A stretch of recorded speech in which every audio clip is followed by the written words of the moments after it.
Bareskrim Mabes Polri akhirnya kabulkan gelar perkara khusus kasus ijazah palsu Jokowi. Apakah ini merupakan sebuah angin segar buat kubu Roy Suryo dan kawan-kawan?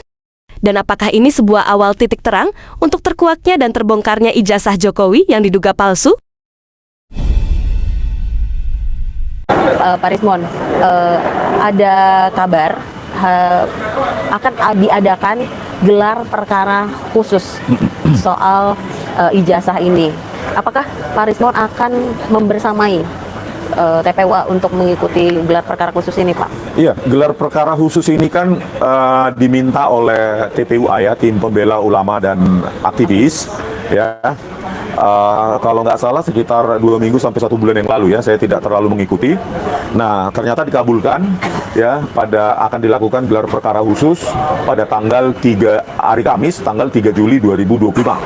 Nah, itu respon positif ya, karena desakan publik, desakan netizen, desakan masyarakat, akhirnya polisi membuka diri ya, dalam hal ini Dirtipidum. Nah, di dalam gelar perkara khusus itu nanti mungkin saja ya, saya belum bisa memastikan karena saya belum ketemu langsung dengan tim TPUA. Bisa saja saya dilibatkan atau diikutkan untuk menghadiri gelar perkara khusus di Bareskrim Polri hari Kamis ya, kalau nggak salah jam berapa itu ya, jam 10 pagi mungkin.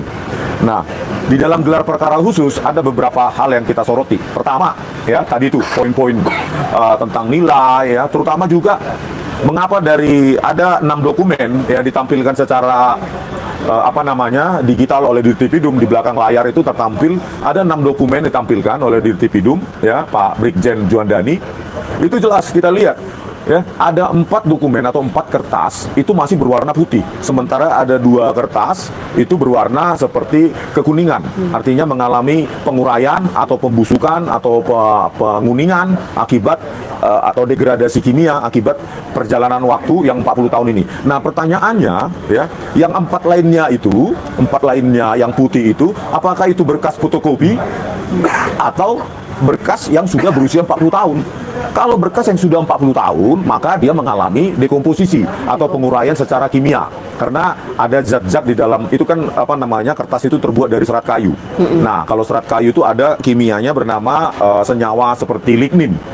Ligninnya tinggi, maka penguraiannya itu akan menjadi kekuningan ketika berjalan dengan waktu. Pertanyaannya, kok ada dokumen-dokumen yang masih sangat putih, yang terbilang secara visual itu masih muda? Nah, itu yang perlu kita pertanyakan, apakah itu sudah difotokopi ulang sehingga menggunakan kertas modern. Kertas modern itu ditandai dengan brightener. Ada zat kimia namanya brightener, optical brightener, sehingga dia lebih cerah, lebih putih.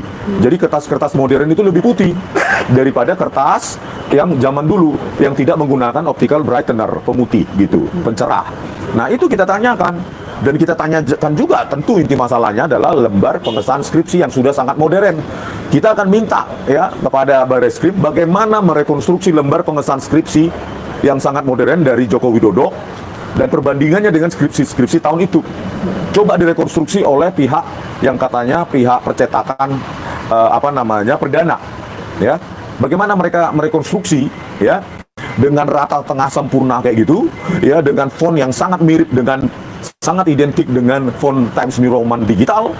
Bagaimana mereka melakukan itu? Dan satu hal, pada tahun 1985, font Times New Roman itu belum populer digunakan, belum dikenal banyak publik. Kok bisa Joko Widodo itu bisa menggunakan font itu yang tidak populer? Karena yang populer zaman itu kalau menggunakan komputer ya, katakanlah komputer zaman itu yang masih versi DOS, pasti ya, disk operating system, misalnya hardware-nya adalah IBM PC XT atau AT ya, Advanced Technology, maka hasilnya tidak secantik itu. Pak, tapi belum populer artinya tapi sudah adakah di Indonesia? Versi digitalnya, ya, versi digital dari font Times New Roman itu kan diinklusifkan menjadi font default dari Windows 31. Pertanyaannya, kalau Joko Widodo menggunakan font Times New Roman versi digital, di mana dia dapatkan itu? Dan itu belum dikenal di Indonesia.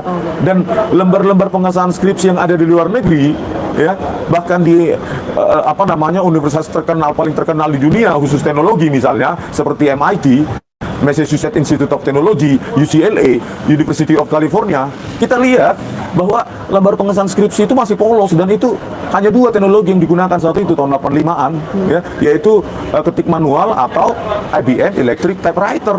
Jadi bagaimana itu penjelasan ilmiahnya itu yang hanya dijelaskan oleh Dirtipidum, dirasa, diraba, terasa ada cekungan, terus disimpulkan bahwa itu produk dari handpress atau letterpress.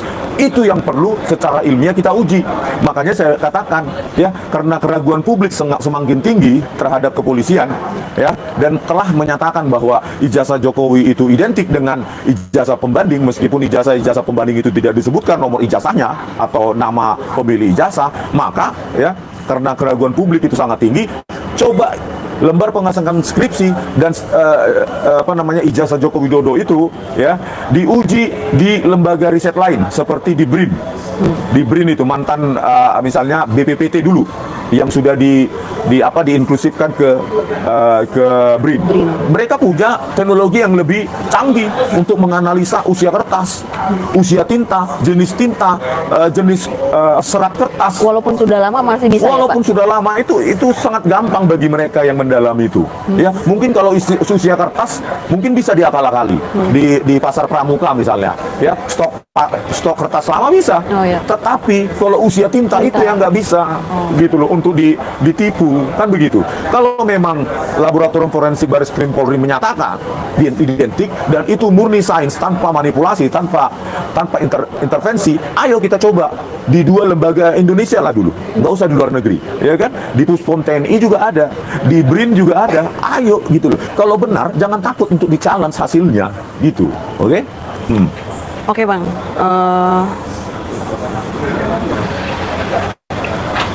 Setelah kita melakukan investigasi nih, Bang, di Jogja ini dan Solo begitu, apakah nanti akan melakukan investigasi juga nih, Bang, di Jakarta, khususnya yang baru-baru ini lagi viral juga yang tadi sempat Abang sebutkan soal pasar pramuka? Iya, sekali lagi ya, bahwa kita ini tidak menggeser konteks, ya. Selalu jawaban mereka dulu ijazah, sekarang skripsi, besok KKN dan lainnya. Padahal itu sebuah proses utuh atau integral dari progres akademik seseorang, ya kan? Oleh karena itu, ya besok ketika saya di Jakarta, misalnya lusa atau kapanpun waktu, ya kita akan telisik lagi di pasar pramuka itu masih ada nggak kios-kios, dan siapa yang pernah membuat ini, seperti keterangan dari Pak Betor Suryadi. Pak Betor Suryadi kan menjawab hal-hal yang menjadi kelanjutan dari analisa kajian kami. Kalau kajian kami menjawab palsu atau tidak, Pak Betor Suryadi dan lainnya itu menjawab di mana dan siapa memalsukan. Jadi ini jelas, ini sudah sebuah rangkaian yang tidak bisa lagi diabaikan oleh Baris Krim Polri. Makanya panggil orang-orang tersebut dan mintai keterangan. Jangan hanya memeriksa saksi-saksi yang pro terhadap pihak Pak Jokowi, supaya bisa didapatkan kebenaran yang benar-benar benar, bukan kebenaran yang dibuat-buat, kebenaran yang punya keberpihakan, gitu, Mbak. Pak Rismon, ini juga ada berita yang baru saya baca nih. Katanya Dirtipidum Bareskrim Polri Kombes Juhandani Raharjo Puro hari ini dilaporkan oleh TPUA ke Propam. Gimana nih, Bang, tanggapannya? Iya, karena kan masyarakat tidak puas ya. Polri harus membuka diri, katanya presisi. Di situ ada transparansi. Mana transparansinya, ya kan? Ya, menyimpulkan bahwa ijazah Pak Jokowi, ya, presiden kita 2 periode itu identik. Bahkan terakhir dia bilang asli atau otentik. Tetapi satupun bukti analog tersebut tidak disajikan di depan mereka. Itu kan keluar dari kebiasaan mereka yang menggelar konvers, ya, membawa barang bukti. Bahkan di kasus KM50, pedang dan apanya itu, alat sajamnya, senjata tajam pun ditunjukkan.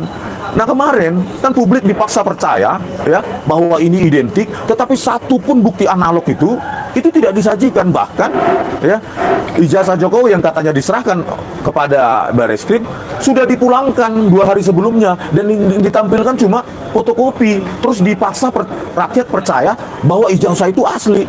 Kalau asli, harusnya nggak takut menyajikan semua bukti-bukti tersebut yang mendukung klaim keidentikan tersebut, ya, di depan wartawan. Minimal ini loh ijazahnya Pak Jokowi yang asli, dipegang oleh Dirtipidum, dan ini KKN-nya, dan ini transkrip nilainya, dan ini skripsinya, segala macam.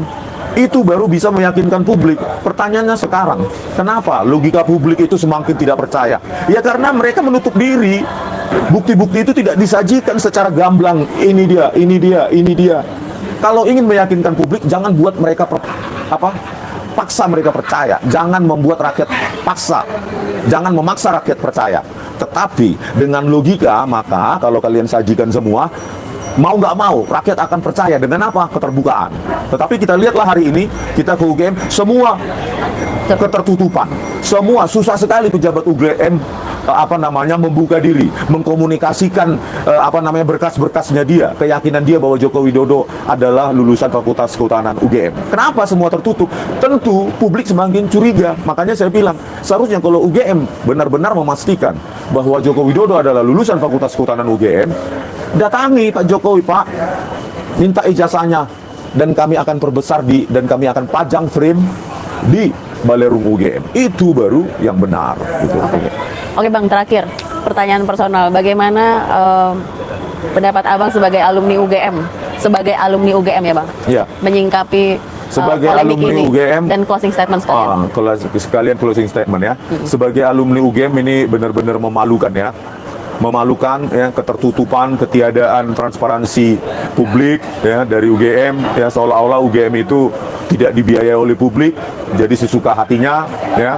Jadi kita sebagai alumni UGM malah malu karena kita tahu tidak ada satupun alumni UGM yang asli ya, tidak ada alumni UGM yang asli ya, yang malu, yang takut menunjukkan ijazahnya yang diperolehnya secara resmi, secara sah.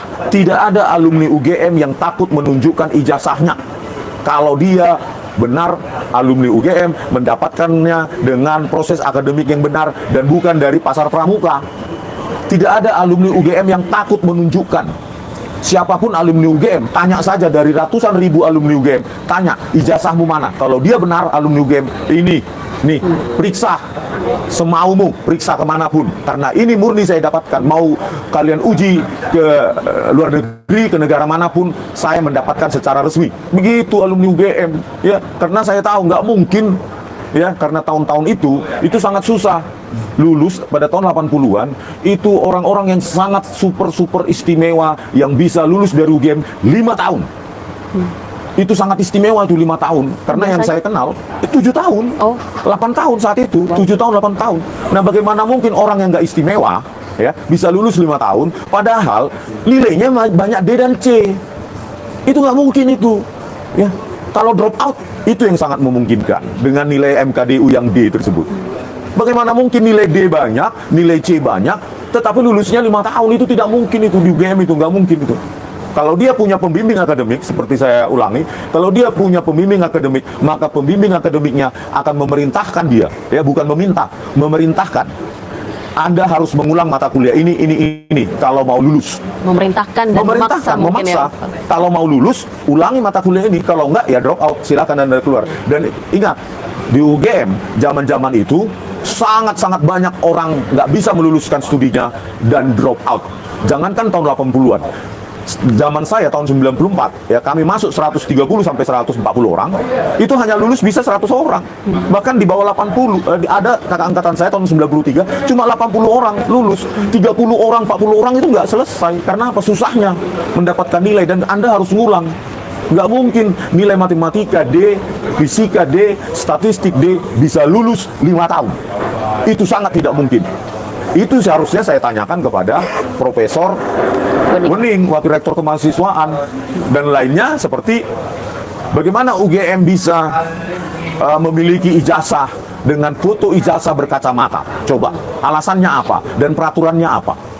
Itu juga akan saya tanyakan, karena nggak mungkin foto orang foto ijazah itu pakai kacamata. Apalagi rektornya saat itu Pak Teuku Cakup yang terkenal sangat ketat terhadap aturan, gitu loh. Gitu. Oke, ini sudah termasuk closing statement? Sudah, oke. Oke, itu dia tadi bincang-bincang kita dengan Pak Rismond. Insya Allah kita masih akan terus membersamai langkah dari Pak Rismond. Termasuk ke Pasar Pramuka. Termasuk ke Pasar Pramuka, jadi ikutin terus channel Bali G Academy, channel Langkah Update, dan jangan lupa untuk like, komen yang baik-baik, dan share video ini sebanyak-banyaknya supaya semakin banyak orang yang teredukasi. Gitu. Jadi terima kasih sudah menonton. Salam. Nanti aja lah besok. Oh ya, masih live nggak? Masih. Oh ya bang, besok tampil ada di mana? Infoin dulu supaya besok bisa pada nonton. tampil di Rakyat Bersuara iNews. Jam? Ya, iNews pukul 19. Oke. Nah, mudah-mudahan Pak Roy Suryo dan Pak Betor hadir. Karena Pak Betor ini kelanjutan dari temuan kami. Seperti tadi saya katakan, kami menentukan dengan kajian ilmiah, ya, hipotesis kami atau premis kami bahwa lembar pengesahan skripsi bodong, maka ijazahnya itu ada atau tidak ada, itu pasti bodong. Nah, kami menentukan itu, ya, kepalsuan dari ijazah tersebut, dan dilanjutkan dengan temuan Pak Betor siapa yang melakukan dan di mana dokumen itu dipalsukan, yang katanya ada 10 dokumen, satu paket dokumen yang berisi 10 dokumen, ya, mulai dari akta nikah, terus surat bebas narkoba, surat kesehatan dari rumah sakit, tes kecerdasan, ijazah dan lainnya, dan ada pula statement bahwa kok ijazahnya sama antara ijazah ini dengan foto nikah dan lainnya dan seragam, ya kan? Terus bagaimana orang-orang itu, ya, tim Solo dan tim DKI berkolaborasi untuk menciptakan, memalsukan dokumen-dokumen itu di Pasar Pramuka, dan dipakai dokumen itu sebagai syarat pencalonan gubernur 2012 dan dipakai kembali sebagai syarat pencalonan presiden tahun 2014. Jadi kan ini rangkaian yang tidak terpisahkan. Palsu, di mana dipalsukan dan siapa memalsukan, dan besok akan saya terangkan di Rakyat Bersuara pukul 19 iNews, ya. Tonton. Oke, jangan lupa ditonton. Terima kasih. Salam.